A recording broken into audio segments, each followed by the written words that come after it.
د امریکا او ایران ترمنځ وروستیو نښتو او زیات سوي تاوتریخوالي نه یوازې د سیمې امنیتي وضعیت ترنګلی کړی بلکې د امریکا په کور دننه یې هم سیاسي فضا توده کړې ده.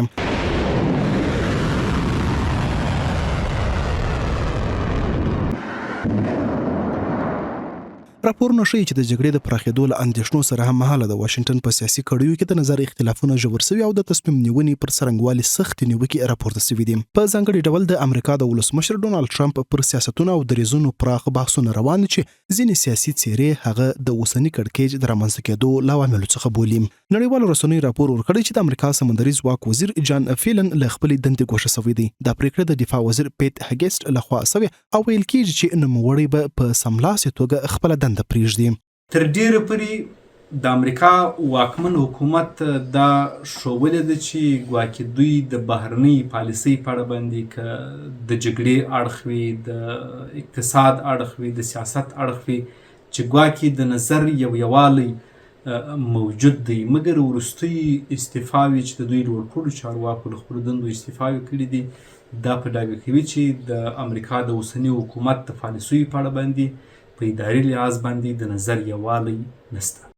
د رسمي معلوماتو له مخې د دې اقدام په اړه ډېر جزئیات نه دي ورکول سوي، خو سرچینې وایي چې دا بدلون د لوړپوړو چارواکو ترمنځ د نظر اختلافاتو له امله رامنځته سوی. راپورونه ښیي چې د فیلن او د دفاع وزارت د نورو مهمو څیرو لکه د هغه مرستیال او د سمندري ځواک د ملکي مرستیال هانګ کاو ترمنځ اختلافات زیات سوي وو. د یادو بدلونونو په ترڅ کې ټاکل سوی چې هانګ کاو به د سرپرست وزیر په توګه دنده ترسره کړي ترڅو نوی رسمي ټاکل سوی وزیر معرفي سي. د مپان باندې د مشرانو بدلون د کمزورتیا سبب راتللی شي او کېدلی شي چې په اوږده برخه کې د اختلافات راوزېږوي.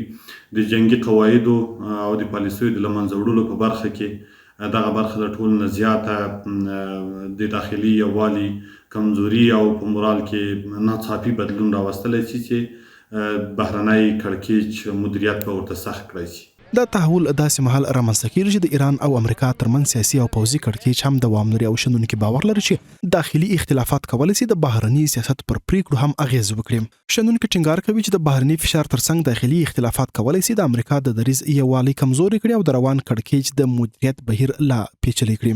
سیاسي شنونکي په دې باور دي چې دا پیښه یوازې یو اداري بدلون نه دی بلکې د امریکا د واکمن نظام دننه د ژورو اختلافاتو څرګندونه کوي. د دوی په وینا د لوړپوړو چارواکو ترمنځ د همغږۍ نشتوالی ښیي چې په تصمیم نیولو کې واحد دریځ کمزوري سوی دی. د شنونکو په اند که دا حالت دوام وکړي نو ښایي په نږدې راتلونکي کې نورې ادارې هم له ورته کړکېچونو سره مخ شي. هغوی ټینګار کوي چې دا یوازې پیل دی او امریکا به له لا زیاتو سیاسي او اداري ننګونو سره مخ شي. اسرائیل او امریکا به هم ډېر سخت زیان وویني. اسرائیل خو به په فزیکي ډول ایران وځپي، اما امریکا به په اقتصادي لحاظ په نظامي لحاظ او همدغسې به د پارس خلیج به د امریکې د تسلط نه وځي. همدغسې به د بریکس ټولنه به تقویه کېږي، غښتلي کېږي، به د روسیې به ډېر زیات نفت خرڅېږي په دې حالات کې او چین به ځان نسي ممکن د تایوان مسله رامنځته کړي. اول به محاصره کړي، وروسته به که ونه شوه د یو کماندو په شکل به عسکر پکې ښکته کوي او کودتا به کوي. د سمندري ځواک د وزیر ګوښه کېدل په داسې حساس وخت کې ترسره کېږي چې امریکا هم له بهرنیو فشارونو او هم له کورنیو اختلافاتو سره مخ ده. دا وضعیت ښیي چې د نړۍ تر ټولو لوی ځواک دننه یووالی له جدي ازموینې سره مخ شوی او راتلونکی به وښیي چې دا اختلافات به څه ډول پر سیاسي او پوځي ثبات اغیز وکړي.